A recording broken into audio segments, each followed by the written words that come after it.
हाँ, दिल्ली में मेरा कोचिंग सेंटर था। मैं 2011 से पढ़ा रहा हूँ। दिल्ली में काफ़ी कोचिंगों में पढ़ाया मैंने। मेरा अपना भी कोचिंग सेंटर था। जब आप दिल्ली में कोचिंग सेंटर चला रहे थे, उस टाइम से लेकर के अभी तक आपके कितने स्टूडेंट हैं वो आईएसपीसीएस क्वालिफाई कर चुके हैं? मेरे 2 स्टूडेंट तो आपके बगल बिहार में एसडीएम हैं, है ना? क्या रीजन थी कि आपने इतने बच्चे को आईएसपीसीएस क्वालिफाई करा दिए हैं, लेकिन आपका क्वालिफाई क्यों नहीं हो पाया? देखिए, नमस्कार, मैं राहुल यादव, आप देख रहे हैं 24+ टीवी। कुशीनगर जिले के खड्डा मेगा माइंड आईएएस इंस्टीट्यूट चलता है। जो सर हैं आइए इनसे बात करते हैं कि खड्डा में इंस्टीट्यूट चालू करके कितना अच्छा लग रहा है। सर, सबसे पहले आपको 24+ टीवी में स्वागत है। धन्यवाद, धन्यवाद। आपका खड्डा में इंस्टीट्यूट खुलते हुए कितना दिन हो गया? आज 1 साल हो गया पूरे 16 जनवरी 2022 को खुला था। आज 1 साल है, इसीलिए आज इसकी एनिवर्सरी मनाई जा रही है। 1 सालों में आपको कितना यहाँ दिक्कतों का सामना करना पड़ा? कैसे स्टार्टिंग में बच्चे आते थे और अब कितने बच्चे हैं? शुरू में दिक्कत काफ़ी आई, क्योंकि बच्चे आ नहीं रहे थे। जो बच्चे मुझे जानते थे वही आ रहे थे। तो मुझे काफ़ी लगा कि यार अब यहाँ बच्चे हैं नहीं, और जो हैं उनमें अवेयरनेस नहीं है, जागरूकता नहीं है। और जो बाकी कुछ और जो बच्चे हैं तो वो गोरखपुर, दिल्ली, इलाहाबाद को प्रीफ़र करते हैं। तो मुझे लगा यहाँ कोचिंग चलाना पॉसिबल नहीं है। तो मैं सोचने लगा कि फिर बाद में लगा धीरे-धीरे बच्चे आने लगे। 1-1, 2-2 बच्चे हर महीने आने लगे, तो थोड़ा-सा कॉन्फिडेंस आया। फिर अब ऐसा लग रहा है कि बच्चे आएँगे। आपकी कोचिंग सेंटर किस-किस चीज़ की तैयारी कराती है? जी, आईएएस, पीसीएस,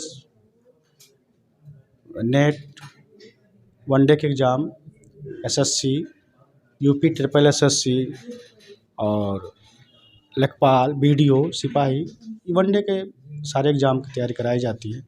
सर, आपके यहाँ हर कोचिंग सेंटर की अलग-अलग चार्जेस होती है। आपकी कोचिंग सेंटर की कितनी चार्जेस है? देखिए, यहाँ कई स्टेप में चीज़ें नहीं हो रही हैं, एक साथ ही मैं कर रहा हूँ। सबके लिए एक कॉमन फ़ी है 500 रुपये, क्योंकि जैसा कि आप जानते हैं कि जहाँ कोचिंग कल्चर नहीं है, लोग इसको भी एक ट्यूशन ही समझते हैं। तो बहुत से गार्जियन को लगता है कि ये भी ट्यूशन है, चूँकि ट्यूशन की फ़ीस 500 रुपये है। तो कोचिंग अगर हम यहाँ फ़ीस जैसे इंस्टॉलमेंट में लिया जाता है, जैसे एक बार लिया जाता है दिल्ली, इलाहाबाद के, तो शायद यहाँ मुझे बच्चे नहीं मिले। दूसरी चीज़ है कि यहाँ के बच्चे काफ़ी गरीब हैं, वो एफ़ोर्ड नहीं कर पाएंगे। तो मैं मामूली बस जो कोचिंग के खर्च हैं उन्हीं के हिसाब से पैसे ले रहा हूँ, 500 रुपये पर मंथ।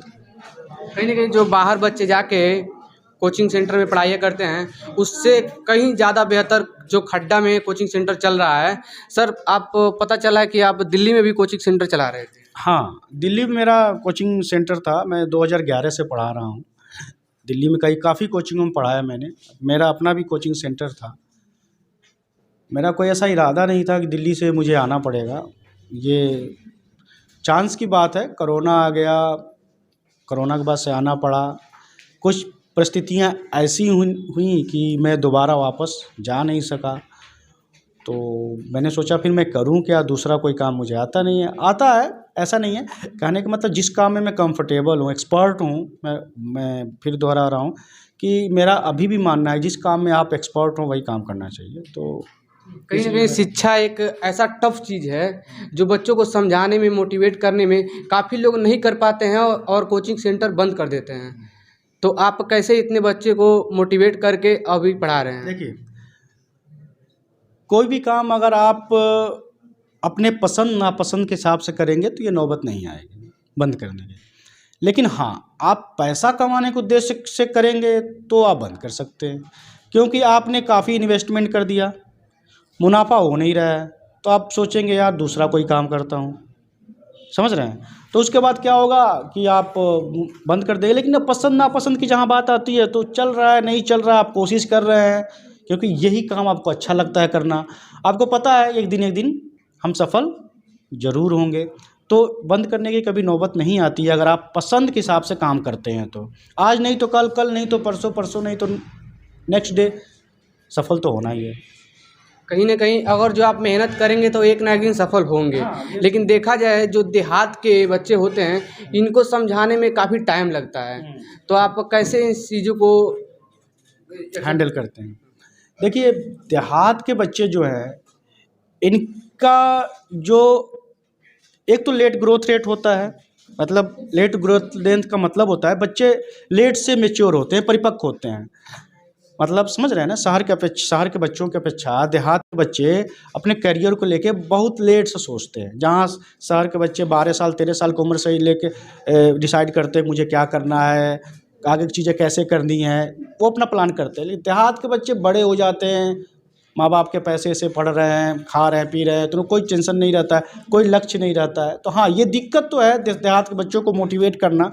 लेकिन सोशल मीडिया के ज़माने में अब चीज़ें क्या है ना, बदल रही हैं। अब ना कोई देहात रहा ना कोई शहर रहा, ठीक है। सारी चीज़ें अब हर जगह पहुंच रही हैं, सारा इन्फॉर्मेशन। अब यही देख लिए या आप कुछ सालों से पहले, आज से कुछ साल पहले देखिए, गांव के बच्चों का ड्रेसिंग सेंस, शहर के बच्चों का ड्रेसिंग सेंस अलग होता था।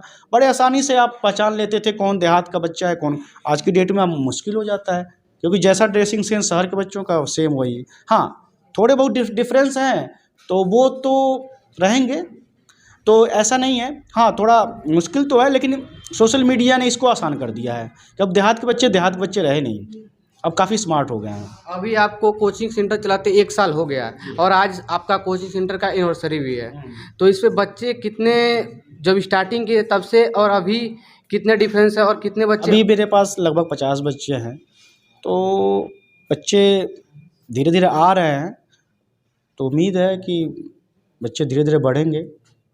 जब आप दिल्ली में कोचिंग सेंटर चला रहे थे उस टाइम से लेकर के अभी तक आपके कितने स्टूडेंट हैं वो ISPCS क्वालिफाई कर चुके हैं? बहुत बच्चे हैं मेरे पास। हाँ, अगर आप ये पूछना चाहें, हाँ, इस सेंटर से अगर आप सारे सेंटर से मेरे पूछना चाहें तो मेरे 100 से ज़्यादा बच्चे सिलेक्टेड हैं। SI में, IS में, IPS में, PCS में, है ना, बिहार PCS में बहुत सारे बच्चे सिलेक्टेड हैं मेरे, कम से कम 100 से ज़्यादा। कुछ तो आपके यहीं, मेरे 2 स्टूडेंट तो आपके बगल बिहार में SDM है ना, काफ़ी बच्चे हैं। अब क्या रीज़न थी कि आपने इतने बच्चे को ISPCS क्वालिफाई करा दिए हैं, लेकिन आपका क्वालिफाई क्यों नहीं हो पाया? देखिए, ये क्वेश्चन बहुत सारे लोग पूछते हैं। देखिए, कई बार क्या होता है ना, चीज़ें आपके फेवर में नहीं होती हैं, आपका सही सब चीज़ चल रहा होता है, लेकिन उस समय आपके साथ कुछ ऐसी समस्याएं हो जाती हैं जिसके चलते आपका क्या होता है, रिजल्ट नहीं आता है। तो मेरे अंदर जो कमियां थी मैं समझा उसको, बच्चों में वो कमियां होती हैं, मैं उनको दूर कर दे, इसीलिए उन बच्चों का सिलेक्शन, या यूँ कह लीजिए कि मुझे कोई अच्छा उस जो पर्सनली मुझे टैकल कर सके, मुझे समझा सके, कोई टीचर नहीं मिला। अदरवाइज मैं भी सफल हो गया रहता। जो जो मुझ में कमियां थी उसको दूर कर सके, या कुछ होता है मेरे अंदर कुछ कमियां जो मैं खुद नहीं फिगर आउट कर पाया, पहचान पाया, लेकिन मैं बच्चों का समझ जाता हूँ। तो कहते हैं ना कि एक असफल व्यक्ति सफलता की सारी चीज़ों को समझ सकता है। सफल व्यक्ति सफल होने के बाद तो ध्यान ही नहीं देता वो कैसे सफल हो गया। तो यही कारण है कि मैंने फिगर आउट किया कि मेरे सफलता के क्या कारण थे। फिर मैं जब जो मेरे स्टूडेंट आते हैं तो उनके अंदर देखता हूँ कि उनके अंदर क्या कमियां हैं या कौन सी कमियां जिसको रोक सकती हैं, तो मैं इस पर काम करता हूँ जिससे उनको सफलता मिल जाती है। यहाँ जब सर पढ़ाते हैं तो कैसा लगता है आपको? बहुत अच्छा फील होता है, कॉन्फिडेंस के साथ पढ़ाई होती है। क्या सर पढ़ाते हैं जब तो आप लोगों को अच्छा लगता है या बोरिंग फील होता है? बेटर फील होता है। बेटर फील होता है। रिस्पॉन्स अच्छा आ रहा है इस समय कि नहीं? गुड। क्या लगता है कि हम यहाँ इस कोचिंग सेंटर से पढ़ के आगे ISPCS क्वालिफाई कर पाएंगे? Of course. जो बच्चे अपने जगह के होकर के बाहर में जाके पढ़ रहे हैं, जैसे इलाहाबाद, दिल्ली हो गया, अन्य शहरों में पढ़ रहे हैं, उनको क्या कहना चाहते हैं? मैं यही उन लोगों से कहना चाहती हूँ जो बाहर, वो लोग यहाँ से मतलब दुगना पैसा दे रहे हैं, रूम हॉस्टल वगैरह, उससे कम में यहाँ पे नॉलेज पा सकते हैं। क्या नाम है आपका? स्मृति अग्रवाल। आपका क्या नाम? शोभा गुप्ता। यहाँ पढ़ के कैसा फील होता है? कॉन्फिडेंट फील होता है कि हम भी आगे कुछ कर सकते हैं। कहीं ना कहीं लगता है कि हम भी पढ़ के यहाँ से IAS PCS बन के दिखाएंगे। जी सर जी। वीडियो पसंद है तो लाइक करें, चैनल को सब्सक्राइब करें, फेसबुक पे देख रहे हैं तो पेज को फॉलो करें, यूट्यूब पे देख रहे हैं चैनल को सब्सक्राइब करें। जय हिंद, वंदे मातरम।